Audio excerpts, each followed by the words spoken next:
Can proceed. Okay.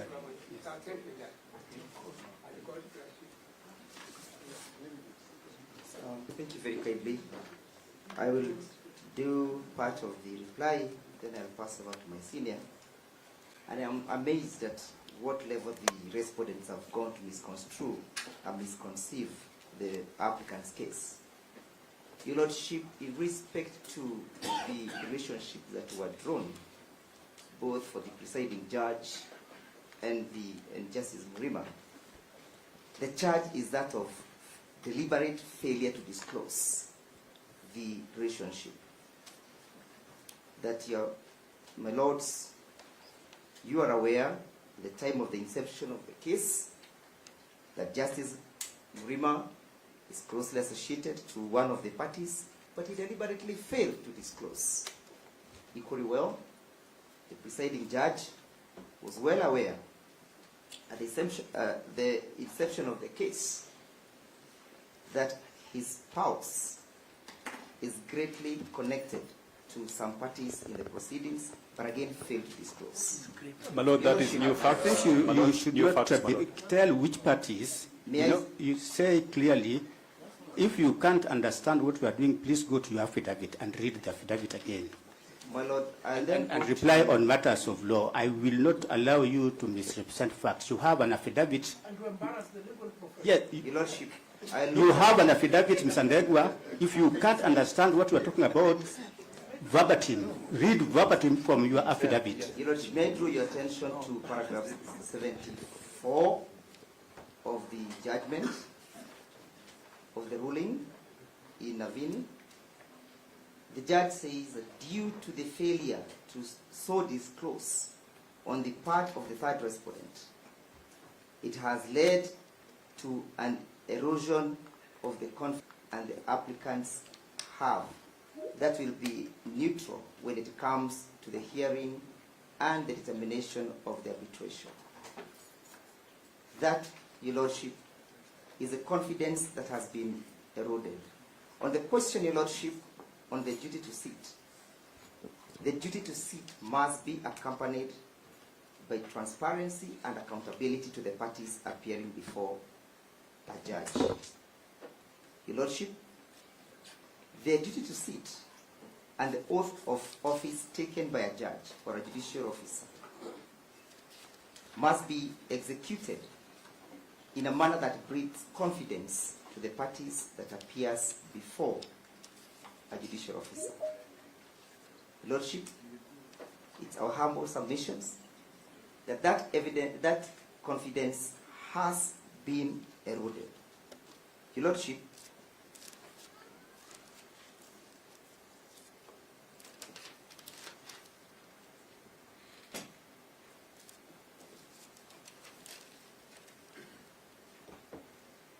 the arguments by Mr. Nyamondi that the parties are forum shopping. Your Lordship, this bench was constituted pursuant to Article 165, Clause 4 of the Constitution.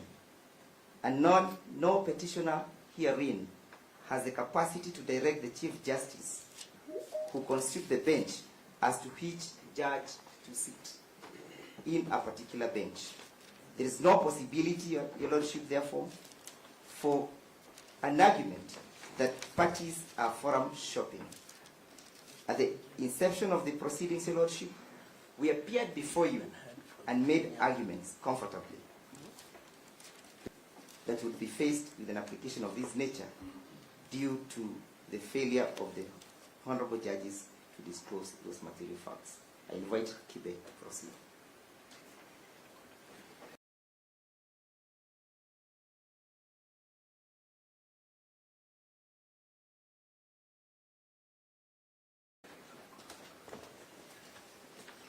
My Lords, during the course of, I guess we've been here for about 5-6 hours when this application has been going on, and there are two things that have been crisscrossing my mind. My Lord, the first issue is the issues of substance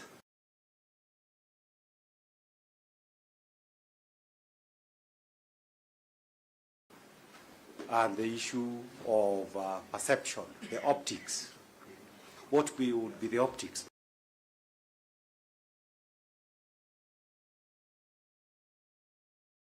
My Lord. The optics, my Lord, as we sit here in public view, in the glare of Kenyans, some of whom, if you use the reasonable best, are professionals, people who have studied above Form 4, probably half the populations. The other half of the population are people who are definitely below Form 4. So what's the reasonable person's test here, and what are they seeing? The first thing, my lords and my ladies, that they are seeing is that the petitioners appear to be categorical, for good or bad reasons, that they do not have confidence in the bench. And examinations of the fact may still prove that they may or may not be wrong. But the issue is, the test as far as when you read all these cases, in matters particularly that have some political angles, perceptions is everything. And perception is a big issue. So that, my Lord, the issue therefore would be, shall we proceed on the basis where from the word go, the petitioners clearly have appeared to the rest of the country, they have got no confidence. With the same zeal and spirit, the respondents who are being accused for good or bad reasons are saying, we have full confidence in them. That should trouble us. Because at the end of the day, it is the coloration of whatever decision is made. It will be done from the prisms, oh, we told you, we knew this, they were going to do this or the other one. In huge cases like this, it should never be that way. I go to the second issue, the issue of the Honorable Attorney General. I listened to the Honorable Attorney General. The Honorable Attorney General has made an application, one of the applications to set aside the orders. I went back to Article 156. 156, on one hand, suggests the Attorney General is the President's lawyer. There is another clause, I don't know whether it's 11 or something like that. It suggests that the Attorney General is the guardian of public interest. And you ask yourself, the Attorney General, without doubt, when it becomes to the President, he's 100% sycophantic, a President's lawyer. But my Lord, when it comes, raising a new issue, that which issue is was the never issue? part of the recusal application. That is not a new issue, my Lord. Let me proceed. My Lord, the Attorney General is the guardian of public interest. What is the public interest in a process of impeachment as we stand here today? My Lord, that public interest must be the country has been treated with an imperfect, I'll not go to the details, with an imperfect impeachment process at the National Assembly and at the Senate. When it reaches towards the tail end of this process, the public will be treated to the fact that in processes that presupposed that you would take about 75 to 100 days were conducted within hours. So that the bigger questions, my Lord, would be that there is a complaint that is being made, a serious one, of the right to fair hearing and human dignity. Rights that are not derogatable under the Kenyan Constitution, even during an emergency. My Lord, if you are faced by an Attorney General who, pursuant to one mandate, their conscience has not been touched, that there is some public interest in looking at these things a little bit from the perspective of the Deputy President, and those who feel like the Deputy President, that a fair and square deal has not been granted by the processes that have taken place. Your Lordships, that should concern us. I go to the next issue, the main issue that he cannot deny, he did say. My Lord, you are being told that we are in serious danger, we are in the throes of chaos or something like that, And there is some danger. My Lord, the truth of the matter is, the time that has been prescribed, thank God, by the Constitution itself, they are far from over. And the petitioners here keep saying, and Honorable Muite has told me, tell the court that if the court can be able to hear us from next Thursday when all of us have done responses and whatever amendment, we are ready to conclude that issue. We are ready, we know the timelines. So that, my lady, the connection, therefore, of somebody saying that, oh, the only public interest here, and this is the Attorney General, is that we must swear by hook or crook before the petition has been heard, that also should be a matter of grave concern. Sure, because there was never a submission like that, and I think Council must have some respect for the truth. Nobody said anybody must be sworn by hook or crook. Please let's respect the truth. My Lord, I think the language always in submissions belongs to Council, but what Professor Gedhu Muigai, my former teacher, said is this, that we are in the throes of instability, something to that effect, because if we do not complete the process that was started by the National Assembly, a huge power vacuum might arise. And that it is why, when I use hook or crook, it is why the only obsession that we hear, oh, it's conservatory order taking out. That is the context. My Lord, I go to the next issue. Who is this who made the oath of office of Professor Ojenda? My Lord, there was the question of CTS. The question of CTS, I believe, had dealt with it, and all those kind of issues, and we pointed out that the issues of CTS, whereas we had talked about them, they appeared for the first time not from the respondent's affidavit, but from the ruling that the court made. I don't need to say anything about it. The respondents had said nothing about them. My Lord, to Professor O, there is a question of... no, I have to respond. There is a question of the internal memo. The question of the internal memo, again, that was not a matter that was ever placed here in any affidavit, as far as I'm concerned. That was yesterday's submissions. I think you were here. I think these are notes That for was today. yesterday. Those are not for yesterday. No, these are notes for today, my Lord. That was yesterday. No, my Lord. If they have a date and I had a different notebook, but they would get uncomfortable. Let me pass that. In fact, he's not the main guy I have to deal with.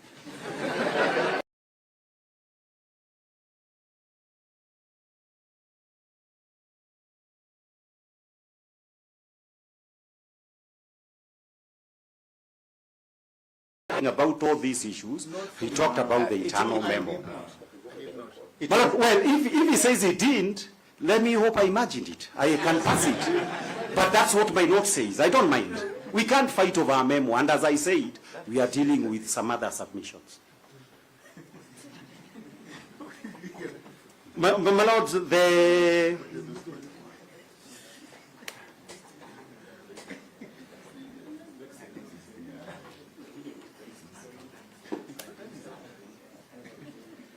My Lord, there is a question of Mr. Nyamodi.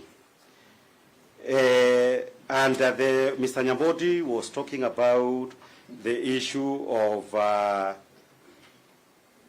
the...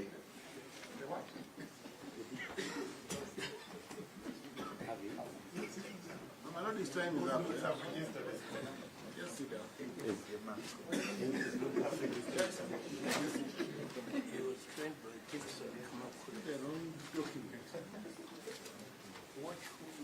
Just to confirm, we have not touched his notes. Allow me to remind him what I said.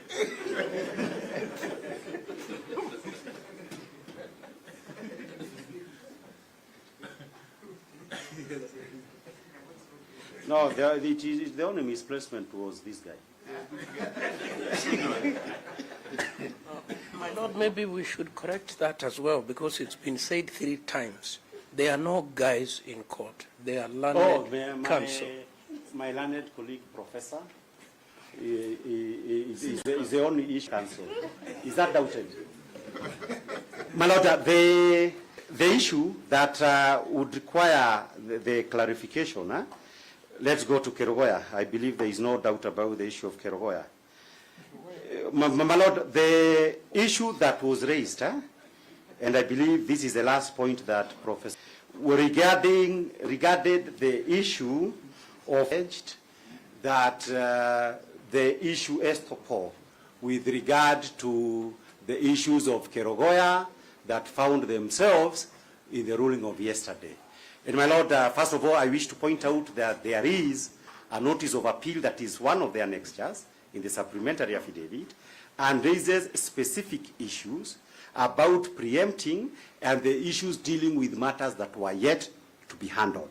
I need to clarify that is one of the issues when it talks about the issues of res judicata.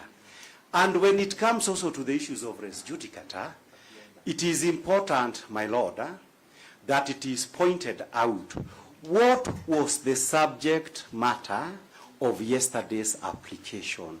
It was the interpretation and application of Article 165(4) of the Constitution in relations to the powers of the Deputy Chief Justice.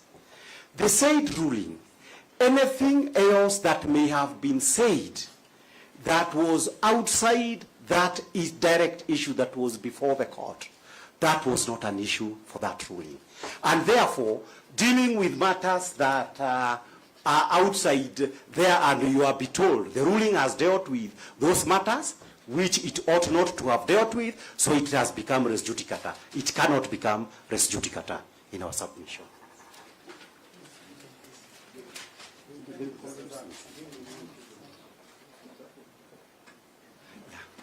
My Lord, with regard to the issue of the friendships, I think this is something that they have been preoccupied with.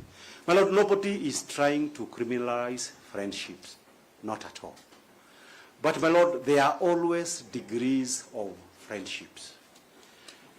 When it is alleged, for example, that a friendships between Kibe and Ndegwa is of such a close proximity that Kibe and Ndegwa ought to disclose that fact to any other person, it would be different, for example, to my friendships with Harvey, somebody we just meet and do a few cases with. So that, my Lord, the issue at the end of the day is one of degree. To what extent are there interactions between these two individuals? Because, my Lord, and